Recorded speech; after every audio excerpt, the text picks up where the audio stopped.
জীবনে মানসিকভাবে শক্ত হওয়াটা দরকার। আপনার ভেতরটা যতই নরম হোক না কেন, বাইরে বোঝাতে হবে আপনি একজন শক্ত মানুষ। শক্ত হতে না পারলে আপনাকে প্রতিনিয়ত ঠকতে হবে।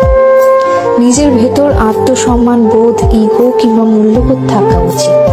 খেয়াল করলে দেখবেন যারা ঠকে যায় তারা বরাবরই নরম মনের মানুষ। শক্ত মনের কাউকে মানুষ ঠকাতে পারে না। সবকিছু রিভেঞ্জ অফ নেচার অর্থাৎ প্রকৃতির প্রতিশোধের উপর ছেড়ে দিতে নেই। কিছু বিষয় আপনার নিজেরও প্রতিশোধ নেওয়ার দরকার আছে।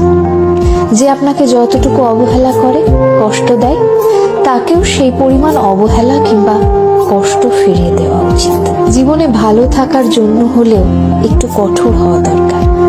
যে কোনো কিছু সহজে পেয়ে গেলে মানুষ মূল্য দিতে জানে না। মানুষ হিসেবে আপনি সহজ হতে পারেন, তবে সস্তা কিংবা সহজলভ্য হতে যাবেন না। যে আপনাকে যতটুকু দেবে তাকে ততটুকুই ফিরিয়ে দিতে শিখুন, হোক সেটা আঘাত কিংবা